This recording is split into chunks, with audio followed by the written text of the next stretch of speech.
Welcome back to this week's episode of I'm Just Saying Sports Talk. Kendrick, so today we're going to talk about the trade, Isaiah Thomas and Kyrie Irving. We knew something may happen, but we just didn't know. So for the I'm Just Saying Sports Talk audience, Kendrick, you can start off. What are some of your thoughts on this trade?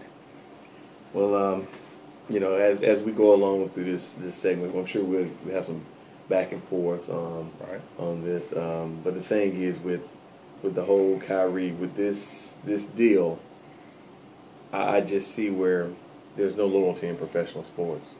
None. No loyalty. business. It's a straight business. Straight up business. Straight cutthroat. And the reason why I say that is because Isaiah was very loyal to the Celtic franchise. The Boston franchise during the playoffs. He played without a front two. He played without a front two, and he had a devastating family situation crisis that came about where his sister passed in the car accident, and I mean that dude didn't miss a game. So that's him showing his loyalty to Boston as well as showing his love for the game. Right. But as we know it, the business world and it's just not it's not loyal to you. Right. So yeah, I don't so much care about the business side as far as the front office, but I think for the fans, like to actually have a star that everybody brought into, that they just love the little dude. They saw the passion. Yeah, and people could relate because most people aren't 6'9" or 6'8", but when you see someone that's normal human height and size compete at that level, like you have and he's a humble guy, and you watch him come along, I think it was just a natural, you root for the small guy, and I think he just kind of fit that blue collar work ethic, come to work every day. He wasn't a diva. Nope. And so from that aspect, I think Boston lost. Yeah. But from the basketball aspect, I think they gained because they still will keep. You can run those same plays for Kyrie. Mm-hmm. He's going to get those same shots. He's 6'3", he's bigger, so he's not so much of a defensive liability. Yeah. And the main thing I think was the selling point was that they got to rewind the clock 5 years. And that's a big factor there. Yeah, 5 years that plays a part, and Kyrie, I think he's maybe a little healthier than Isaiah right about now. Isaiah had some injuries during the playoffs too. He had that hip injury. That's right. And he elected not to go surgery, the rehab route. Yeah. Now they don't know if he's going to be ready for training camp. Man. So you have a hobbled star. Yeah. And you don't know how this is going to turn out as far as health-wise. Like, with his size, if he even loses a step or struggle a little bit, it's going to show 10 times worse. And it's going to hurt that elevation when he's shooting that jump shot. Yeah, you're right. It's going to hurt a lot. And he likes to throw his body into you to create space when he's shooting his layups and things like that. So I think face value. People always want to say, was it a winner or a loser in this, or was it a win-win? For the Cleveland, it's definitely a win because you had a player that expressed that he didn't want to be there anymore. So you had to deal him away quickly. You couldn't really go through this season with it. Yeah. Could they have made it work? Possibly, but best case scenario is you trade him out. So. Well, how do we know Isaiah want to be there? Well, that's the other thing. Okay, so let's look at it. The pros for Cleveland is they have another potential star if his injuries aren't hobbling him some. Then they picked up Jay Crowder, which was a great role player, which they needed. And he's going to be a stud on the boards with Tristan Thompson. Yep, and the most important piece, they got a first-round draft pick. That's the most important piece. So that showed what you know, Boston felt like having a younger, well, you know, Boston felt like, you know, was worth the trade. Yeah, yeah. And it may turn out that in the end that it was a come up for both teams. Because who's to say, you know, you got a guy like Isaiah Thomas, who we know he's been playing with a chip on his shoulder since he's really been in the league, and now you got him with a dude like he may be the dude that LeBron needs to make him play. Well, this is with that chip. You know what I'm saying? LeBron LeBron may get that swag with playing with this dude. This is what I think happened. One thing is going to look funny, watching LeBron defer to a small dude to make big shots. That will look funny as I don't know what. But he can't knock him down. But he can. But it's going to look funny for him waiting for Isaiah to come off a screen. Your big brother waiting on your little brother to get open. Hey, it's going to look funny. A little brother nasty, though. That's right. Now, it might ignite him watching him try to get picked on and bullied. That's right. Now, hopefully, you know, that dynamic, you know, Kyrie didn't want to play little brother at all. And I'm not saying Isaiah Kyrie don't have that dog in him. What? Kyrie don't have that dog. They would not have a ring in Cleveland without him. Kyrie is the only dog. Kyrie is a good ball player. Solid basketball player. Man. I'm not going to take nothing away from him. No, Kyrie the truth. You trying to say Kyrie plays with a chip on his shoulder like? Yes, he does. Nah, he don't play with that chip. Kyrie is the only reason they have one. Without Kyrie on that team, LeBron would not have one with Cleveland. But you can call it a day. If Cleveland didn't have LeBron, they wouldn't even make the playoffs. Yeah, but LeBron will get you to the playoffs. He won't close the deal without a Kyrie, which is an assassin. Yeah. That's right. That's everybody. Everybody can need assistance. But I'm saying all of them. But he is not the dog.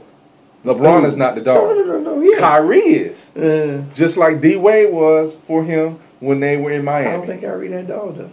I think they just won it because they were so talented and the Warriors had some injuries. No, the Warriors had some injuries. Even with those injuries, they wouldn't have won it without Kyrie letting that dog off the leash. Well, we're gonna see when they play each other game one. Watch Kyrie when he's sitting there, he be scratching.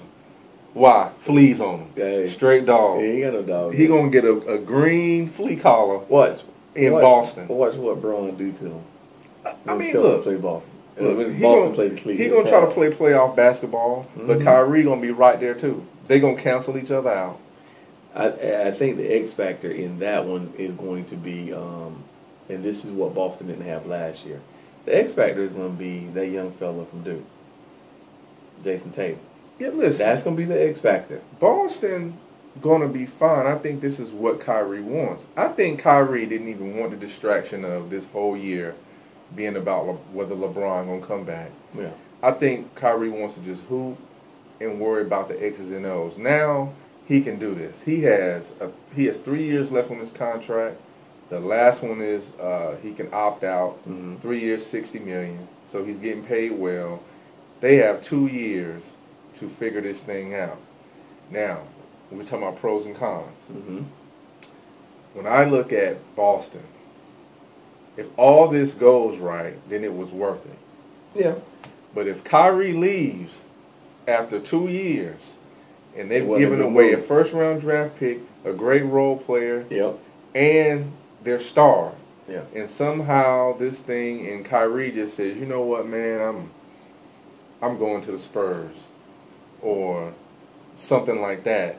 Boston, you know, Danny Ainge. They're gonna run Danny Ainge out of town now, unless Kyrie they deliver a championship within those 2 or 3 years. Well, the other side is this: maybe Boston now looks more attractive for a star to come play. Yeah. But this is the thing: Danny Ainge, who would have thought he was willing to deal Isaiah Thomas? Now, my thing is this: if you were willing to deal this guy, why didn't you offer him up for Jimmy Butler?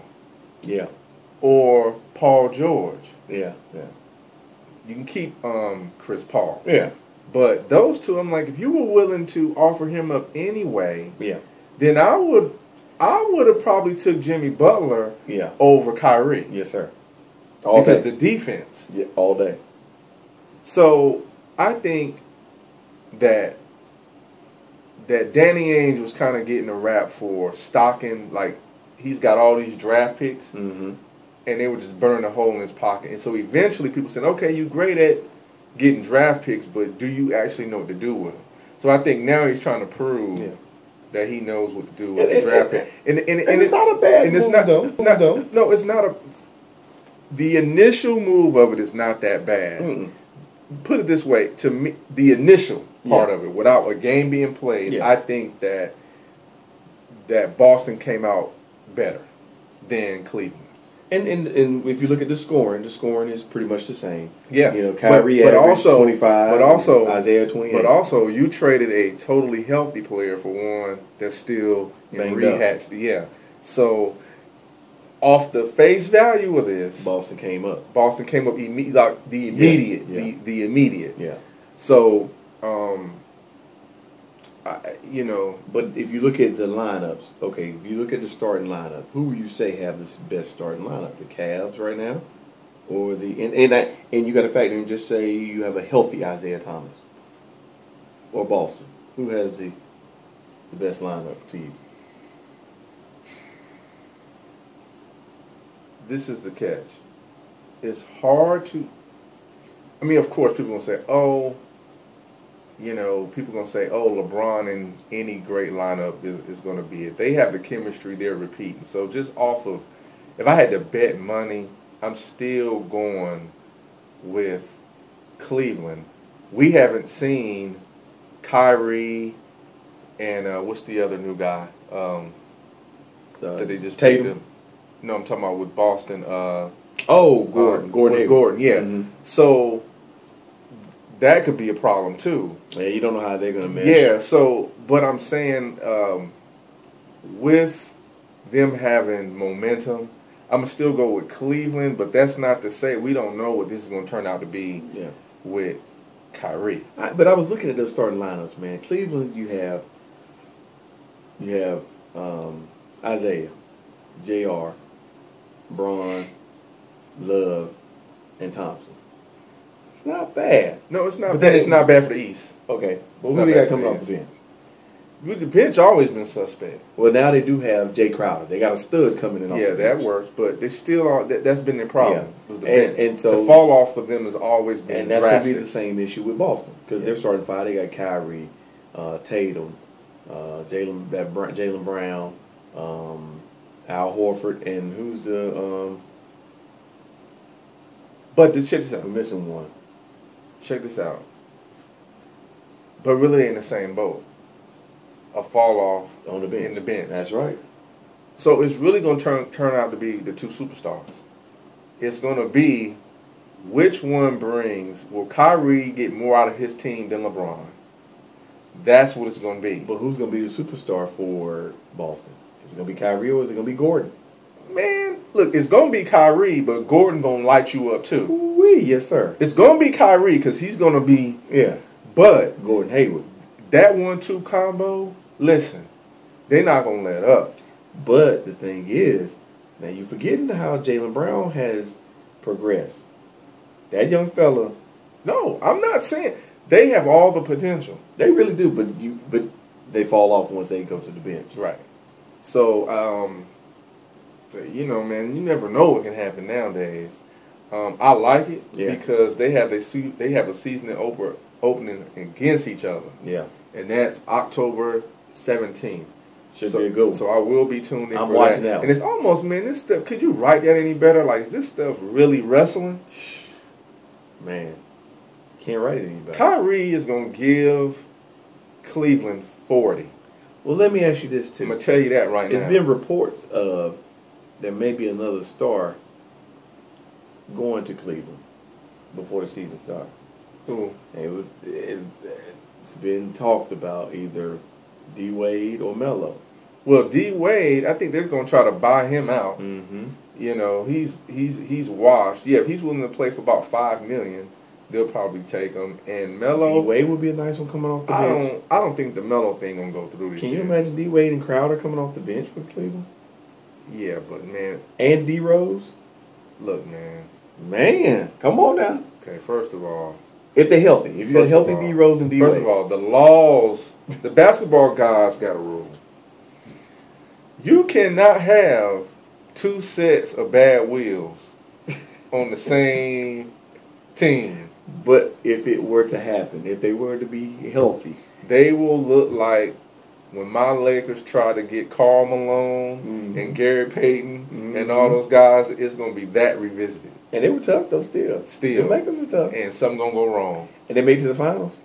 Something going to go wrong. But they went to the finals. Something going to go wrong. They better leave that. Look, sometime in a relationship, man, you got to just leave.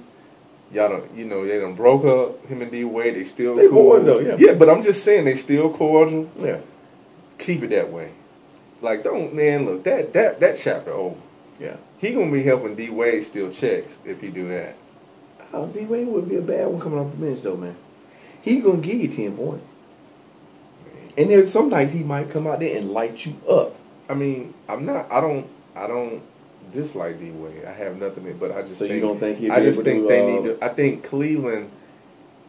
At what point? Why they can't do that with LeBron always in flux? If you can get because eventually they got to move on. They got to start building their team as if LeBron is leaving. Yeah. And D Wade and Derrick Rose ain't it. Nah, but it's a Band-Aid. I mean, how many Band-Aids you gonna keep putting on this thing? We're gonna need a lot of them because they got a bullet wound. No, let's go ahead and stitch this up and let it heal. Man, I don't know how that's gonna work. Let me tell you something. If I'm that owner, I'm not doing another move that's based on LeBron's stand. But in for Isaiah's sake. Now, I hope for Isaiah's sake, I really hope this thing works for him. I hope he go to Cleveland and they win and he be the reason why LeBron stay. I really hope this guy ignites something under LeBron to just these boys go out there and they win a championship next season. And then LeBron like, look, I want to bring another one back to the land. You know what I'm saying? I hope he ignites that. Ain't happening. You don't think so? No. Because Isaiah Thomas can't bring you nothing that Kyrie didn't already bring. I know Isaiah's going to Isaiah got that dog in him. And they just traded him for another Rottweiler. No, that's what I'm saying. When you got that Rottweiler's a little bit too big and slow. Okay. You got that little pit. Okay, he that a little pit get at you. But they just let go of Cujo. He too slow though. Cujo ferocious. That's all right. Oh. You don't have to be slow when you can put people in the mix. Man, Kyrie quick. Too slow. How he blow by people all day. I'm not a dog. And you hate Kyrie. I do. Why do you hate Kyrie so much? Because he's a Duke fan. I mean, he's a Duke. That's not cool. But see, now you got 2 Dukies on your starting lineup, so it ain't gonna work. Of course it is. Well, we're gonna see. We'll see. I mean, it's not my starting lineup. I'm a Laker fan, but I'm gonna keep it real in these two. Look, Cleveland has not made any ground on the Warriors. No, nobody has yet. Now, this is the other thing. Boston has made ground on Cleveland. Yeah. I mean, yes. If you got a healthy Isaiah, no. If. No, you mean no, yeah. They got smaller. All he can do is score. Yeah. We'll see. All right, folks. We'll see. We've reached an impasse here. So keep tuning in and tell us your thoughts on this. That's right. And have a great weekend. Be sure to subscribe. Take care. Peace. Peace.